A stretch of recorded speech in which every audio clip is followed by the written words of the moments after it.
ഓസ്ട്രേലിയക്കെതിരായ മൂന്നാം cricket test നാളെ ആരംഭിക്കുമ്പോൾ മത്സരവുമായി ബന്ധപ്പെട്ട് പുറത്തുവന്നിട്ടുള്ള ഏറ്റവും പുതിയ അപ്ഡേറ്റുകളാണ് ഇന്നത്തെ വീഡിയോയിലൂടെ നിങ്ങളുമായി പങ്കുവയ്ക്കുന്നത്. വീഡിയോയിലേക്ക് കടക്കും മുൻപ് ഇതുപോലുള്ള ക്രിക്കറ്റ് അപ്ഡേറ്റുകൾക്കായി ചാനൽ ഇപ്പോൾ തന്നെ മറക്കാതെ സബ്സ്ക്രൈബ് ചെയ്തു വെച്ചേക്കുക. രണ്ടാം ടെസ്റ്റിൽ തോൽവി വഴങ്ങിയ ടീം ഇന്ത്യക്ക് ലോക ടെസ്റ്റ് ചാമ്പ്യൻഷിപ്പിന്റെ ഫൈനലിലേക്ക് സ്ഥാനം ഉറപ്പിക്കാനായി ഇനിയുള്ള എല്ലാ മത്സരങ്ങളിലും വലിയ വിജയം തന്നെ നേടേണ്ടതായുണ്ട്. തീർച്ചയായിട്ടും മൂന്നാം ടെസ്റ്റിനിറങ്ങുമ്പോൾ ടീം ഇന്ത്യയുടെ ലക്ഷ്യവും ഇതുതന്നെയാണ്. ടീമിന്റെ പ്ലേയിങ് കോമ്പിനേഷനുമായി ബന്ധപ്പെട്ട് പുറത്തുവന്നിട്ടുള്ള ആദ്യത്തെ അപ്ഡേറ്റ് എന്ന് പറയുന്നത് ഓപ്പണിംഗ് റോളിലേക്ക് ക്യാപ്റ്റൻ രോഹിത് ശർമ്മ മടങ്ങിയെത്തുന്നു എന്ന കാര്യമാണ്. ജയ്സ്വാളിനൊപ്പം മൂന്നാം ടെസ്റ്റിൽ രോഹിത് ആയിരിക്കും ഓപ്പണിംഗിനെത്തുക. ടീമിനെ മുന്നിൽ നിന്ന് നയിക്കുക എന്ന ലക്ഷ്യത്തോടെ രോഹിത് ഓപ്പണർ സ്ഥാനം ഏറ്റെടുക്കുമ്പോൾ KL രാഹുൽ വീണ്ടും 6ാം നമ്പറിലേക്കായിരിക്കും മാറുക. ഇതിനോടകം തന്നെ ഈ ഒരു റിപ്പോർട്ട് പ്രമുഖ സ്പോർട്ടിംഗ് വെബ്സൈറ്റുകളെല്ലാം തന്നെ റിപ്പോർട്ട് ചെയ്തിട്ടുണ്ട്. ബ്രിസ്ബെയിനിൽ ഇന്ത്യൻ ടീമിന്റെ പരിശീലന സെഷനാണ് രോഹിത് വീണ്ടും ഓപ്പണർ ആകുമെന്നുള്ള സൂചന ഇപ്പോൾ നൽകിയിരിക്കുന്ന മറ്റൊരു കാര്യം. പതിവിൽ നിന്ന് വ്യത്യസ്തമായി രോഹിത്താണ് ആദ്യം ബാറ്റിംഗിനായി എത്തിയത്.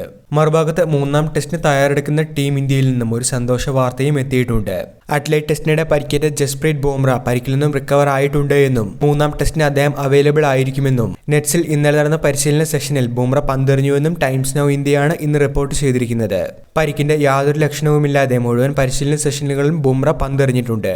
നേരത്തെ അഡ്ലൈഡ് ടെസ്റ്റിനിടെ പേശീവലിവ് അനുഭവപ്പെട്ട ബുംറ പിന്നീട് പരിശീലനത്തിന് ഇറങ്ങാതിരിക്കുകയായിരുന്നു.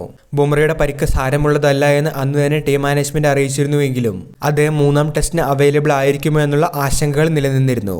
5 മത്സര പരമ്പരയിൽ പെർത്തിൽ നടന്ന ആദ്യ ടെസ്റ്റിൽ ജയിച്ച് ഇന്ത്യ മുന്നിലെത്തിയപ്പോൾ അഡ്ലൈഡിൽ നടന്ന രണ്ടാം ടെസ്റ്റിൽ ജയിച്ച ഓസ്ട്രേലിയ പരമ്പരയിൽ ഒപ്പമെത്തിയിരിക്കുകയാണ്. നാളെ മൂന്നാം ടെസ്റ്റ് നടക്കുന്നത് ഗാബയിൽ വെച്ചാണ്. ഇന്ത്യയുടെ ഓസ്ട്രേലിയയിലെ ഭാഗ്യ സ്റ്റേഡിയം എന്ന് തന്നെയാണ് ഗാബ ഇതിനോടകം തന്നെ വിശേഷിപ്പിക്കപ്പെടുന്നത്. മത്സരം ഇന്ത്യൻ സമയം രാവിലെ 5:50 ആരംഭിക്കുക.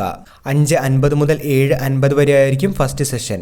7:50 മുതൽ 8:30 വരെ ആയിരിക്കും ലഞ്ച് ബ്രേക്ക്. രണ്ടാം സെഷൻ 8:30 മുതൽ 10:30 വരെയും മൂന്നാം സെഷൻ 10:50 ആരംഭിച്ച് 12:50 അവസാനിക്കും. മത്സരത്തിന്റെ ലൈവ് സ്ട്രീമിംഗ് ഹോട്ട്സ്റ്റാറിലും സ്റ്റാർ സ്പോർട്സിലും തന്നെയായിരിക്കും കാണുക. വീഡിയോ അവസാനിക്കുന്നു. പുതിയ ക്രിക്കറ്റ് അപ്ഡേറ്റുകൾക്കായി ചാനൽ ഇപ്പോൾ തന്നെ മറക്കാതെ സബ്സ്ക്രൈബ് ചെയ്തു വെച്ചേക്കുക.